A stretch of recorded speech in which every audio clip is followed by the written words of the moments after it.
Welcome back to The Explainer. Today, we're diving into a truly mind-bending mystery of human neuroscience. We all know the mind is incredibly powerful, right? But what actually happens when your brain literally cannot distinguish a physical event from a purely imagined one? Well, the science shows that the line between reality and fantasy is unbelievably thin. So we're going to unpack exactly why your brain blurs this line and how it impacts pretty much everything you do. Section 1. The reality illusion.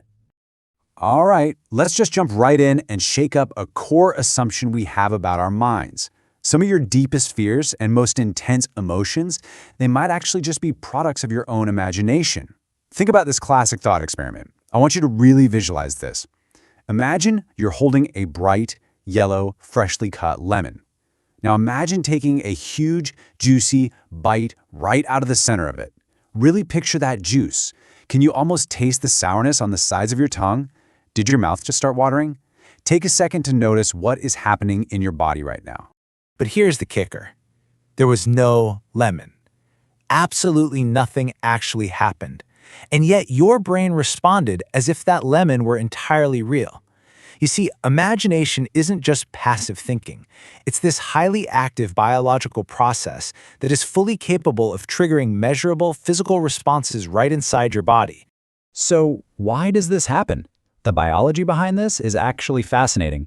Every single second, your brain is absolutely bombarded with a totally overwhelming amount of information. Sights, sounds, physical touch, and perfectly processing every single tiny detail?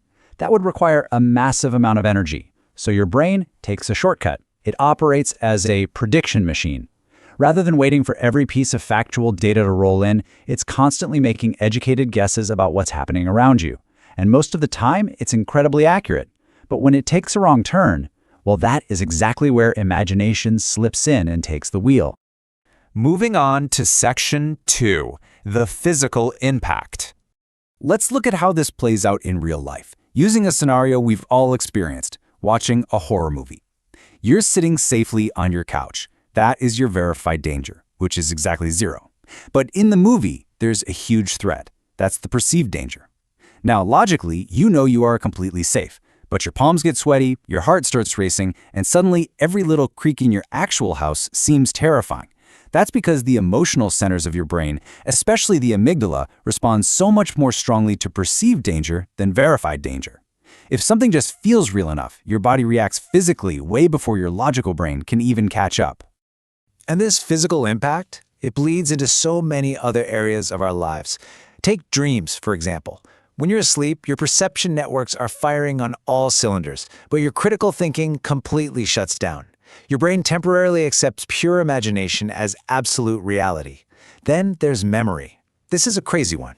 Every time you recall a memory, your brain rebuilds it from scratch, and it lets imagination quietly fill in any missing gaps until a completely false memory feels 100% real. So yeah, you probably didn't actually invent that billion-dollar idea in your sleep. But hey, it's not all bad news. Elite athletes use this exact mechanism to their advantage through visualization.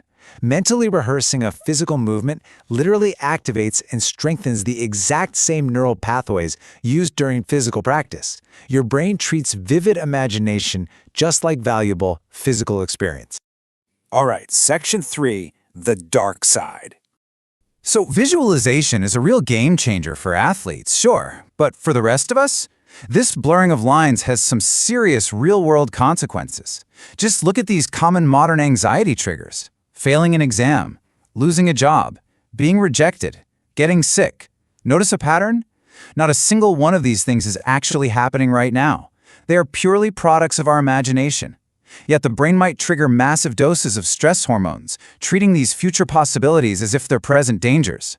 Your body literally doesn't wait for reality, it reacts to possibility. And this is exactly why chronic worrying can leave you feeling totally physically exhausted, even if you've just been sitting still all day. And this dark side completely compounds when we bring social media into the mix. Remember how our brain is a prediction machine? Well, it looks at a crafted illusion like someone's highly edited highlight reel, and it just fills in the blanks, assuming their entire life is flawless success. Then we do something devastating. We compare our own messy, unedited everyday reality to a complete fiction. We do this because humans evolved for pattern recognition. It's honestly one of our greatest strengths, but it's also a massive blind spot. We see faces in the clouds, we see shapes on the moon, and we assign deep meaning to completely random coincidences. The uncomfortable truth here is that the brain absolutely hates the unknown. It would literally rather invent a pattern, even a false, anxiety-inducing one, than sit quietly and accept uncertainty. Which brings us to Section 4, Evolution's Survival Shortcut. So why did evolution design our brains this way? It basically comes down to a simple ancient matrix where survival depended entirely on speed, not perfection. Imagine you're a human thousands of years ago, and you hear a bush rustling nearby. If you go with option A, ignoring it because you assume it's just the wind, and you're wrong, well, you're dead. The consequence is fatal. But if you choose option B, running away immediately because you assume it's a predator, and you're wrong, you survive. I mean, sure, it's exhausting to run away from the wind, but you are safe.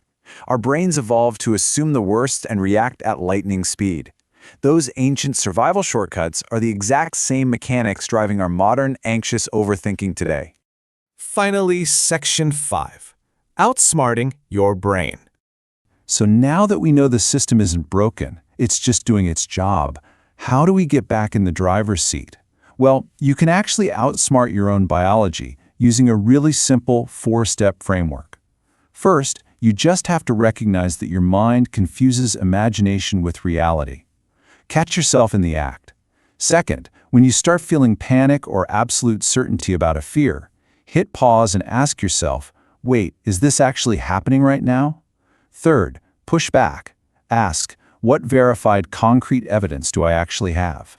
And fourth, whenever you're dwelling on the past, ask yourself, am I remembering reality or am I just filling in the gaps with my own imagination?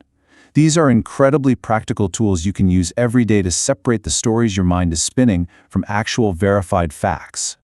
So, the next time your mind tries to convince you that the absolute worst is about to happen, or that a memory is flawlessly 100% true, I really want you to remember this. Your brain isn't trying to deceive you. It's trying to predict the world as efficiently as possible. It's really just trying to protect you. But as we've explored today, that line between what is real and what is imagined is just so much thinner than we ever realized. Man, this just leaves us with so many more incredible neuroscience rabbit holes to go down. So what fascinating mystery of the human brain should we explore next on The Explainer? Do you guys want to deep dive into the architecture of dreams? That weird glitch we call déjà vu? Or maybe we tackle the ultimate mystery of consciousness itself? Let us know down in the comments, and don't forget to subscribe so you never miss an explainer. Thanks so much for learning with us today, and I'll see you in the next one.